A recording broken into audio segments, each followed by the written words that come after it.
Guys, ನನ್ನ ಹೆಸರು ಪುನೀತ್ ಗೌಡ ಅಂತ, ನನ್ನ ವೈಫ್ ಬಿಂದು ಗೌಡ. ನಮಸ್ಕಾರ. ಸೊ ನಾವಿಬ್ರು ಒಂದು ಇವೆಂಟ್ ಮಾಡ್ತೀವಿ, ಆಫ್ ರೋಡ್ ಇವೆಂಟು. ಅವಾಗ ನಮ್ಗೆ ಆಫ್ ರೋಡ್ ಬಗ್ಗೆ ತುಂಬ ಕ್ರೇಜ್ ಇತ್ತು. ಒಂದು ಇವೆಂಟು ನಾವು ಬೇರೆ ಟ್ರ್ಯಾಕಲ್ಲಿ ಮಾಡ್ತೀವಿ. ಬೇರೆ ಟ್ರ್ಯಾಕ್ ಮಾಡಿದಾಗ ಅಲ್ಲೂ ಕೂಡ ಆಲ್ಮೋಸ್ಟ್ ಒಂದು 50 to 60 ಕಾರ್ಸ್ನ ನಾವು ಕರ್ಕೊಂಡು ಬರ್ತೀವಿ. ಸೊ ನಾವದು ಇವೆಂಟ್ ಆರ್ಗನೈಸ್ ಮಾಡಿರ್ತೀವಿ. ಸೊ ಅಲ್ಲಿ ಇವೆಂಟಲ್ಲಿ ಮುಗಿದ್ಮೇಲೆ ಈ ಟ್ರ್ಯಾಕ್ ಓನರ್ಗೂ ನಮಗೂ ಏನೋ ಒಂದು ಸಣ್ಣ ಕ್ಲಾಶ್ ಆಗುತ್ತೆ. ಆ ಕ್ಲಾಶಲ್ಲಿ ನಮಗೆ ಸ್ವಲ್ಪ ಅವ್ರು ಇನ್ಸಿಡ್ ಮಾಡ್ತಾರೆ, ಹಂಗೆ ಹಿಂಗೆ ಅಂತ. ಸೊ ಅವತ್ತು ನನ್ನ ವೈಫ್ ಹೇಳ್ತಾಳೆ, ಪುನಿ ನಾವು ಬೇರೆ ಟ್ರ್ಯಾಕ್ ಹೋದರೆ ಇದೇ ಥರ ಆಗುತ್ತೆ, ಬೇಡ ನಾವು ನಮ್ಮ ಟ್ರ್ಯಾಕಲ್ಲೇ ಮಾಡೋಣ, ಇನ್ಮೇಲೆ ನಮ್ಮದೇ ಲ್ಯಾಂಡಲ್ಲಿ ಮಾಡೋಣ ಅಂದಾಗ. ಸೊ ನಮ್ಮದು ನಮ್ಮ ತಂದೆದು ಲ್ಯಾಂಡ್ ಇದೆ ರಾಮನಗರದಲ್ಲಿ. ಸೊ ಅಲ್ಲಿ ನಾನು ಫಸ್ಟು ಟ್ರ್ಯಾಕು ಮಾಡಬೇಕು ಅಂತ ನಾವಿಬ್ಬರು ಡಿಸೈಡ್ ಮಾಡ್ತೀವಿ. ಸೊ ನೀವು ನೋಡ್ಬೋದು, ನಾನು ಬಿಂದು ಹೋಗಿ ಟ್ರ್ಯಾಕ್ನ ರೆಕ್ಕಿ ಮಾಡಿರೋದು ವಿಡಿಯೋ ಇದು. ಸೊ ರೆಕ್ಕಿ ಮಾಡಿ ನಾವು ಏನೇನು ಮಾಡೋಕ್ಕೆ ಅಂತ ಅಷ್ಟೊಂದು ನನಗೆ ಐಡಿಯಾ ಇರಲಿಲ್ಲ. ಬರೀ ಒಂದೇ ಒಂದು ಟ್ರ್ಯಾಕ್ ಮಾಡ್ತೀನಿ, ಇದೇ ಆ ಟ್ರ್ಯಾಕು. ಈ ಟ್ರ್ಯಾಕಲ್ಲಿ ಆಲ್ಮೋಸ್ಟ್ ಒಂದೇ ಒಂದು ಆಪ್ಟಿಕಲ್ಸಲ್ಲಿ ಆಲ್ಮೋಸ್ಟ್ 70 ಕಾರ್ದು ಇವೆಂಟ್ ಮಾಡಿರ್ತೀನಿ ಒಂದೇ ಒಂದು ದಿನ.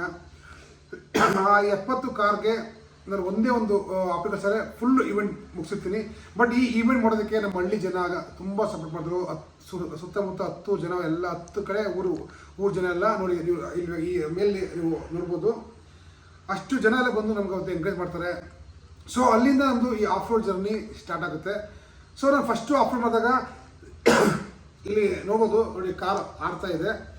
ಈ ಕಾರು ಆಡಿದಾಗ ಇಡೀ ಆಫ್ ರೋಡ್ ಗ್ರೂಪ್ಗೆ ಒಂದು ರಾಂಗ್ ಮೆಸೇಜ್ ಹೋಗುತ್ತೆ. ಇದು ಫ್ಲೈಯಿಂಗ್ ಟ್ರ್ಯಾಕ್ ಅಂದರೆ ಈ ಟ್ರ್ಯಾಕಲ್ಲಿ ಗಾಡಿಯೆಲ್ಲ ಆಡ್ತವೆ ಅಂತ. ಸೊ ಒಂದು ನೀವು ತಲೆ ಇಟ್ಕೊಳ್ಳಿ, ಗಾಡಿ ಆರಿಸ್ಬೇಕು ಅಂದರೆ ಅದಕ್ಕಿಂತ ಇನ್ನೂ ಹೈಟ್ಗೆ ಆರಿಸ್ಬೋದು. ಗಾಡಿ ಟಾಪಲ್ಲಿ ಮಾಡೋಕ್ಕೋದ್ರೆ ಅದು ಟಾಪಲ್ಲೂ ಮಾಡ್ಬೋದು. ಗಾಡಿ ಪ್ರೊಫೆಷನಾಗಿ ಓಡಿಸ್ಬೋದು. ಅದು ನಿಮಗೆ ಬಿಟ್ಟಿದ್ದು ಚಾಯ್ಸು, ಡಿಪೆಂಡ್ ಆಫ್ ನಿಮ್ಮ ಡ್ರೈವಿಂಗ್ ಸ್ಕಿಲ್ಲು. ಸೊ ಅವತ್ತು ಆ ಹುಡುಗ ಏನಕ್ಕೆ ಆಸ್ತಾ ಅಂದರೆ, ಆ ಹುಡುಗ ಒಟ್ಟು 12 ಟೇಕ್ ತೊಗೊಳ್ತಾನೆ. ಆ ಒಂದೇ ಒಂದು ಅಪ್ಲಿಕೇಶನ್ ಹಿಂಗೆ ಹತ್ತಿ, ಅದು ಹೆಂಗೇನೋ ಹಿಂಗೆ ಹತ್ತು ಮೇಲೆ ಲ್ಯಾಂಡಾಗಿ ಅಗೇನ್ ಡ್ರಾಪ್ ಆಗಬೇಕು. ಅವ್ನು ಹಿಂಗೆ ಬರ್ತಾನೆ ಸ್ಟಾಪ್ ಮಾಡ್ತಾನೆ. ನಾವು 12 ಟೇಕ್ ಆದಮೇಲೆ 13 ಟೇಕೆ ನಾವು ಎಕ್ಸೈಟ್ ಅಂದಾಗ ಅವ್ರಿಗೆ ಎಕ್ಸೈಟ್ ಕೊಟ್ಟ ಗಾಡಿ ಲ್ಯಾಂಡ್ ಆಗುತ್ತೆ. ಬಟ್ ಅವತ್ತು ಕೂಡ ಆ ಗಾಡಿಗೆ ಏನೂ ಆಗಿಲ್ಲ. ಬೇಕಾದ್ರೆ ಆ ಗಾಡಿ ಓನರ್ ನಂಬರ್ ನಿಮ್ಗೆ ಬೇಕಾದ್ರೆ ಶೇರ್ ಮಾಡ್ತೀನಿ.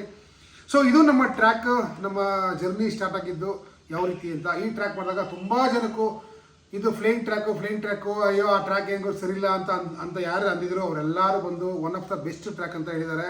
ನನಗೆ ಯಾರ್ಯಾರು ಹೇಳಿದ್ದಾರೆ ಅವರೆಲ್ಲ ಅಷ್ಟೇ. ಸೊ ನಾವು ಯಾರೋ ಹೇಳ್ತಾರೆ, ಅವ್ರು ಹೇಳ್ತಾರೆ, ಇವ್ರು ಹೇಳ್ತಾರೆ ಅಂದ್ಕೊಂಡು ನಾನು ತಲೆ ಕೆಡ್ಸ್ಕೊಂಡು ಹೋಗಿಲ್ಲ. ನನ್ನ ಕೆಲಸ ಏನೋ ನಾನು ಮಾಡ್ತಾ ಹೋದೆ.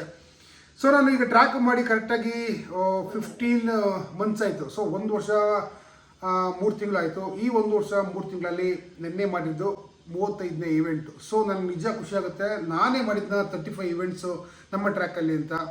ಸೊ ನಿಮ್ಮ ಸಪೋರ್ಟೆಲ್ಲ ನನಗೆ ತುಂಬ ಚೆನ್ನಾಗಿತ್ತು. ನಾನು 35 ಇವೆಂಟ್ ಕೂಡ ತುಂಬ ಚೆನ್ನಾಗಿ ಮಾಡಿದ್ದೀನಿ. ಸೊ ಯಾರ್ಯಾರು ಫ್ಲೈಯಿಂಗ್ ಟ್ರ್ಯಾಕ್ ಇದ್ರೆ, ಹೌದು ನಮ್ಮದು ಫ್ಲೈಯಿಂಗ್ ಟ್ರ್ಯಾಕೆ ಅಂತ ಅಂದ್ಕೊಳ್ಳಿ. ನೀವು ಬಂದು ಗಾಡಿ ಆರಿಸ್ಬೋದು.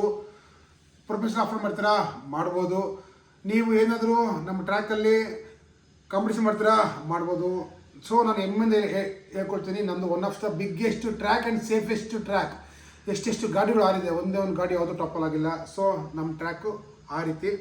ಸೊ ನನ್ನ ಈ ಟ್ರ್ಯಾಕ್ ಮಾಡೋದಕ್ಕೆ ಮೇಯ್ನು ನನಗೆ ಸಪೋರ್ಟ್ ಯಾರೂ ಇರಲಿಲ್ಲ. ಒಬ್ಬ ನನಗೆ ಕೋಡ್ರ್ ಬೇಕು. ಯಾಕಂದರೆ ನಾವು ಟ್ರ್ಯಾಕ್ ಮಾಡೋಕ್ಕಾದ್ರೆ ಒಬ್ಬರು ಕೋಡ್ರ್ ಬೇಕು.